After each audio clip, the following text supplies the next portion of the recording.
In this video, we're going to continue implementing the tech support system and use that as a vehicle to explore a number of other library classes. In particular, we're going to look at how we might generate random numbers. We're going to think about collections that don't store duplicates, in other words, sets. And we're going to find a way to pair pairs of objects. In other words, have an association between one object and another object. And we're going to use that for providing responses based upon the user's input words. The Java class library is organized according to packages, and in order to make use of a class from the class library, we need to import that class. That's the case for all classes apart from those that are in the java.lang package, and example of classes in that package are things like string and the math class that provides a number of standard mathematical functions. Once we've imported a class from a package, then we can use it just like we would any of our own classes. No further special treatment is required. There are two ways in which we can import a class. We can name the class directly with what's called its fully qualified name. So we import the ArrayList class from the java.util package by saying import java.util.ArrayList, and java.util.ArrayList is what we call the fully qualified name of the ArrayList class. Alternatively, if we wish to make use of a number of classes from the same package, then there's a shorthand form that means we don't have to list every single one individually. We can say import java.util.star, for instance, meaning we want to gain access to all of the classes, all of the types that are defined in the java.util package. And that form applies to any of the packages that we might use. One point worth bearing in mind is that clearly there will often be a very large number of classes in a package, and importing doesn't mean that we somehow bring the source code of those classes into our own code. The compiler is more efficient than that and is simply able to access those elements that we happen to make use of within our own code. So there's no particular penalty to using the second form. If we happen to list all of the classes individually, it does provide a little bit more detailed documentation to somebody reading our class definition right at the beginning of the source file to get some clue as to the kind of functionality we might be bringing in from the library, but otherwise there's no particular reason to use either one form or the other. So let's review the steps that we identified in a previous video for how we want to solve the tech support problem.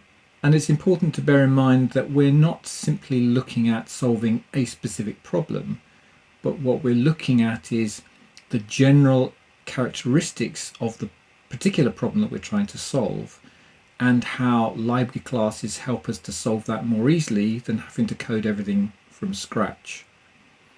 So we want to read the user's input. We've solved how to do that. We made use of the scanner class, and I recommend that if you haven't already done so, you go and look at the API description of the scanner class, which you can find in the java.util package. We then want to separate an input string into whitespace separated words. We haven't looked at how to do that yet, but we will do so in this video. We want to find a way to create associations between words that the user might type and the responses we want the program to give. And that's where we'll introduce the concept of a map.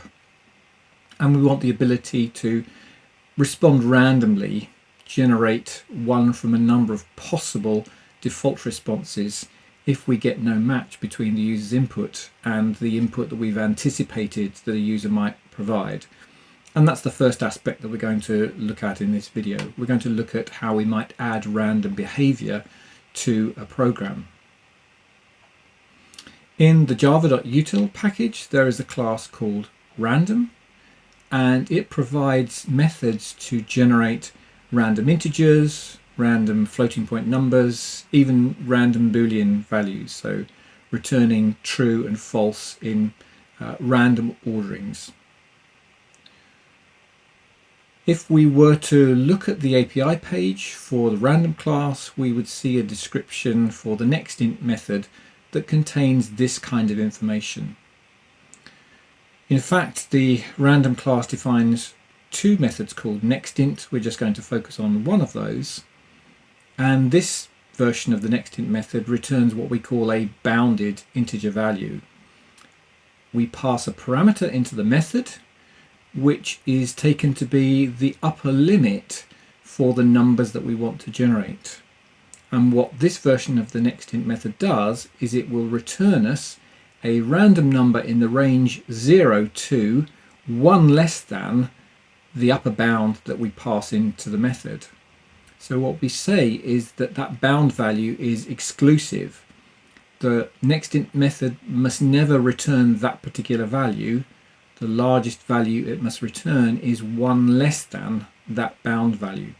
So for instance, if we passed the number 100 in as the bound, then we would expect the nextInt method to return us an integer in the range 0 to 99, where 99 is one of the possible values that it could return. So some code snippets for how we might make use of the random class. We would include an import statement at the top of our code. In this case, import java.util.random. At some point within our class, we're going to be creating an instance of the random class, and we're storing that in the variable rand in this example. And then we can call the nextInt method and pass in the upper bound of the range of values that we want that method to return, and it will return us an integer value.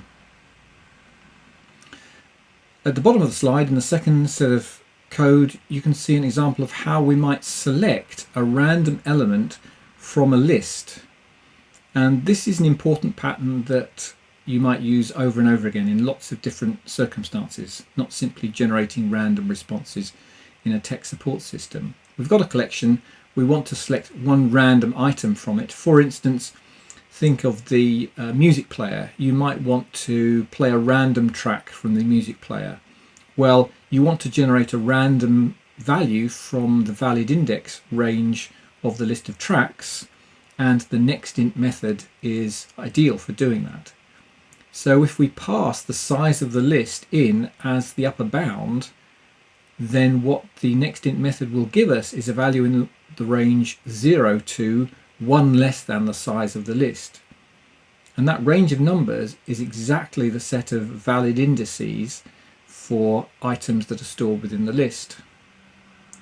And so we can store the return result in an integer and then use that integer subsequently passed to the get method in order to return one of the items from the list.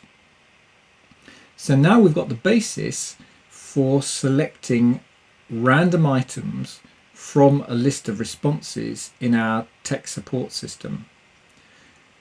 So here's what those elements of the code might look like within the responder class. The constructor of the responder creates a random object and stores it in the field called random generator. We're going to create an array list that will store all of the random responses that we want to return. We'll fill that array list in a method, the details of which we won't worry about on the slide, but we'll look at in the code in a moment. And then whenever a random response is required, the generate response method uses exactly the technique that we saw on the previous slide to generate a valid random index into the list of responses, and then it returns the string at that index within the list. So let's have a look at that in the source code of version 2 of the tech support system. Here's version 2, and here's the source code of the responder class. And we can see there's our random field, there's our array list. Those elements are initialized in the constructor. Here's the generate response method, and here's the method that initializes the list of responses with the default responses when the system doesn't really know what it is that the customer wants to know. It doesn't have a match for one of its significant words for a canned response. So it can respond randomly things like, have you checked that you do not have a DLL conflict? Have you read the manual? That sounds odd. Could you describe this in more detail? And so on. And each time the generate response method is called, then we'll return a random item from the list of possible responses. Something worth noting about the API documentation is that some of the classes are parameterized. We know that the ArrayList class, for instance, could store objects of any type. And when we define an ArrayList variable and create an ArrayList object, we have to say what type of objects that ArrayList is going to store. And it will be interesting to look at how the API documentation deals with that variability between uses of ArrayList in different contexts. Here's the API page for the ArrayList class, and you can see that it includes the parameterized type here. It gives the name E to the parameterized type as a kind of a placeholder for the particular type that might be used in any particular case. So ArrayList of student, then the E would refer to student. ArrayList of ticket machine, the E would refer to ticket machine. And that naming is then carried on through to the parameters and return types of the various methods. So here we have methods where we're adding an item into the array list. The type of the parameter must match the type of the parameterized type in the array list's definition. And so therefore we have add where the parameter must be of type E. And similarly, if we look at the get method, we pass an integer index in, it's going to return a value of type E. So the documentation is parameterized using some standard naming conventions where E is one of the letters that happens to be used in this particular case. So those types in the documentation are placeholders for the types that we use in practice. And here ArrayList of track means that in fact the get method would return an object of type track. The add method would take a parameter of type track. Let's move now on to another task that we want to solve with using the API classes. We've got the task of trying to identify significant words in the user's input. So we've described the goal as being we want to split the input up into individual words and then see if any of those individual words match any of those that we've anticipated that a user might type, words like memory, crash, CPU, and so on. It turns out that we're not necessarily interested in storing every single word that happens to be in a user's input. So if the user types the word memory twice, we really aren't interested in the fact that it has occurred twice. We're just interested in the fact that the word memory has occurred. So we're not interested in storing duplicates of words. And when we want to store a collection of something without duplicates, then we would naturally think of using a set, because a set is a data type that does not store duplicates. Another feature of a set is actually that it's not ordered. So there are some differences between storing items in something like an array list and a linked list and storing them in a set. In an array list and a linked list, items can be duplicated and also they're stored in the order in which they're added, whereas in a set, items are not duplicated and the set does not maintain the order in which items were added into it. But in fact, we're not interested in the order of the words as they appear in the user's input. In the simplified text support system, we're simply interested in identifying words that we can match and provide responses to.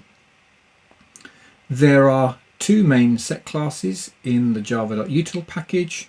There's one called HashSet, there's one called TreeSet. TreeSet is slightly more specialized than HashSet, and we don't need the specialization that it provides.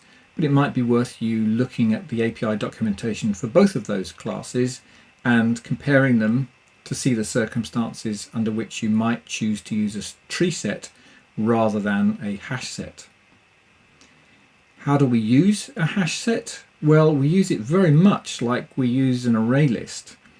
So we can bring our knowledge of how to use array lists to using a HashSet.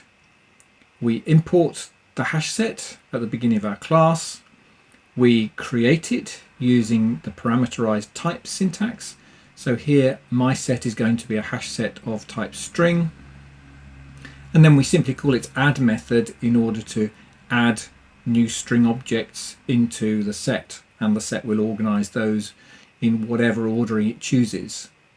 They won't be stored in the order 1, 2, 3 necessarily. And so if we were to iterate over that set, we wouldn't expect them to be processed in the order 1, 2, 3 as they've been added. So we're going to use a hash set in our tech support program once we've split up the user's input into its individual words, and we'll put each word into the set.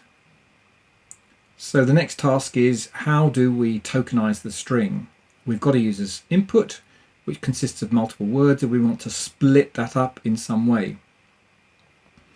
For simplicity's sake, we've decided that we're simply going to use spaces as a separator. We will ignore punctuation.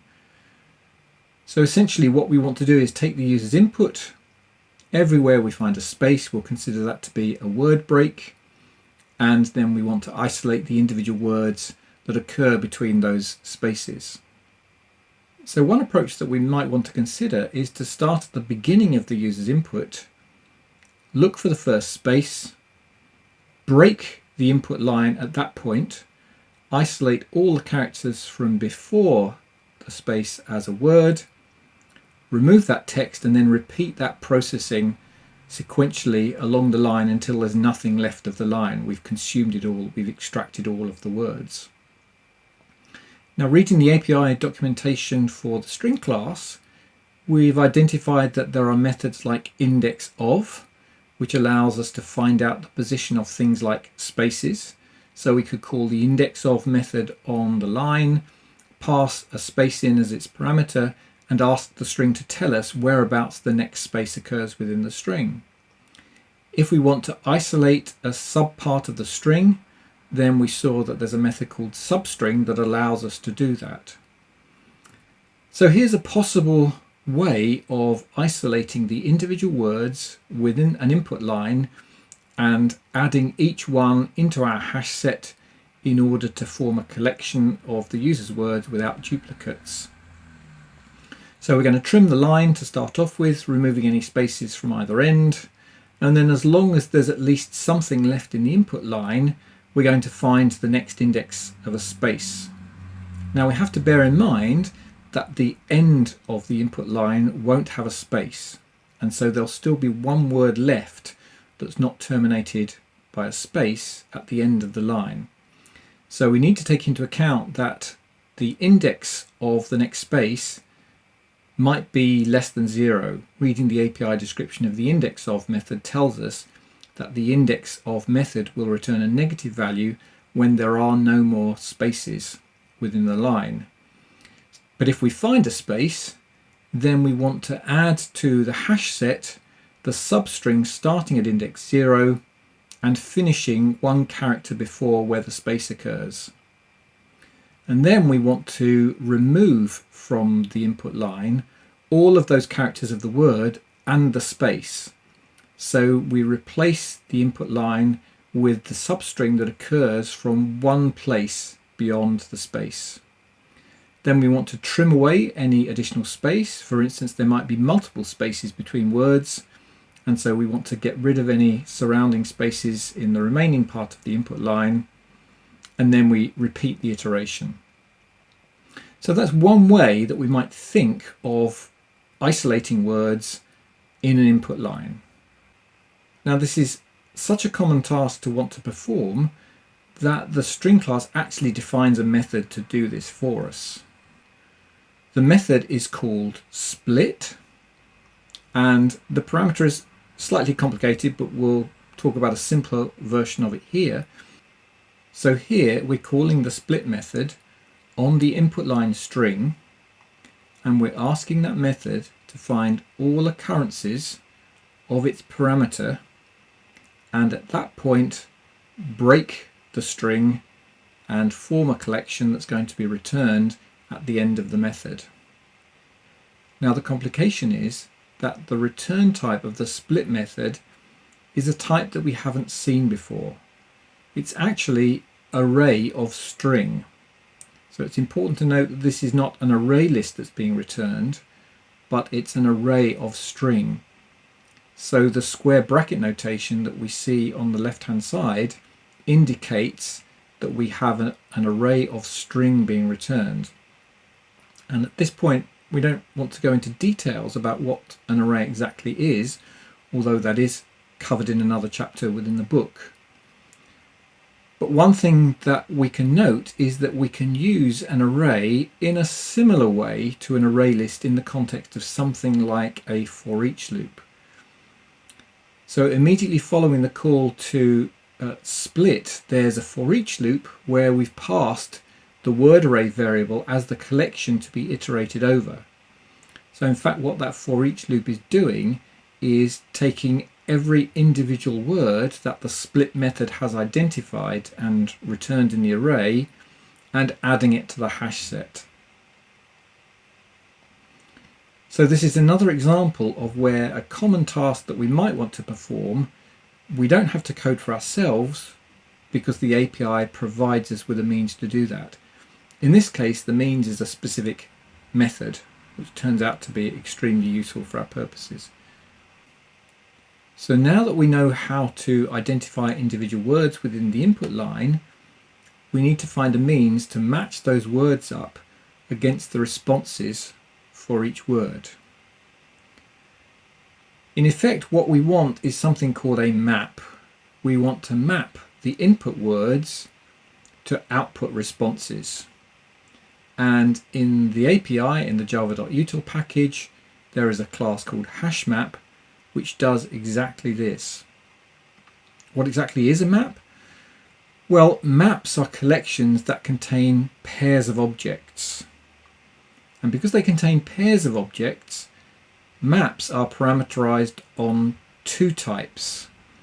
And it's often the case that the two types are different, although in our particular example, the two types will be the same. The two types will be string. But it's important to appreciate that that will not always be the case, and we don't always have to have maps from strings to strings. Any other Java type is available to be used in either of those two type positions. So lookup in a map works by supplying a key to the map, and the key then retrieves the value associated with that key and returns it. So as an example, you might think about a contacts list. So in your phone, for instance, you've probably got a contacts list where you've got people's names and you've got their associated phone numbers. In effect, that's a map. It's a map from name to phone number, or perhaps more extensive than that, name to contact details. Maybe the person has more than one phone number. Maybe you have an email address associated with their name. Maybe they have a website associated with their name. In that case, you're mapping from a string to a more complex set of contact details, and the map data structure can handle that quite easily. So how do we use a hash map in practice? Well, we see at the top here that we're creating a new hash map, but the type of the variable that the object is being assigned to is parameterized with the two types. One for the key type, which is the first one, and one for the value type, which is the second type. So between those angle brackets, we've got two types separated by a comma. And now whenever we call the put method in order to associate a key with a value, we're going to supply two objects, one of the key type and one of the value type. In our case, in our context map, we're associating strings with strings, so both of the parameters to the put method are strings. So notice that the method is put rather than add. So we associate with Charles one phone number, with Lisa another phone number, with William another number. And then when we want to look something up in the map, we need to provide the key to the get method. So we pass Lisa to the get method, and what the get method will do is it will look up Lisa's associated value in the map and return that as the result of the get method. And then we can print out Lisa's number. How's that going to work in our responder? Well, we're going to have a response map, again mapping from string to string. Each put call is going to associate one of the trigger words, a word like crash or CPU or memory, with the associated string that we want to respond with if ever that word is identified in the input. And then at the point where we want to respond, we'll take one of the trigger words, we'll pass that as the key value to the get method, and the get method will return us the associated value. If the key does not exist within the map, then the get method returns the value null. So it's always important when doing a retrieval from a map to check to see whether the response is null or not. If it's not null, then we know the key was present within the map with an associated value and we can make use of it. Otherwise, as in the case with our responder, we're going to be returning a default response. So let's look at the source code within the project context. Here we're defining our response map. We're initializing it inside the constructor. We make a call to fill response map. And fill response map is simply a large number of calls to associate words like crash with the response, crashes with the same response, slow with a different response, and so on down through all of the possible responses that we've anticipated. How's that then used when we wish to generate a response? Well, the generate response method takes the set of words that we've identified from the user's input and it iterates over that set and looks up each word in the map to see whether there's an associated value. If it finds an associated value, then it immediately returns that from the method. If it iterates over the whole set and fails to find a matching key in the map, then we need to pick a default response. So that's returning one of the random values. So what we've seen now is a number of classes associated with storing collections of objects. We've seen lists, array list, linked list. We've seen map, HashMap. We've seen sets, HashSet, and we mentioned tree set. A little bit of care is needed in remembering what these classes do and how they might be related to each other. For instance, it's common to think of a HashSet and a HashMap as being similar types of collections because their names sound similar. Whereas in fact, HashSet and HashMap are really completely unlike each other. A HashSet is much more like an array list, for instance. So one of the ways in which we can try and remember the differences between the classes is that it's actually the second word of the name, list, set, map, that tells us something about the way that the collection is organized. And it's the first word that tells us something about how the collection is implemented, in fact. So an array list is implemented making use of an array. A hash set and a hash map are both implemented by using something called hashing, which is something we cover later on in the book.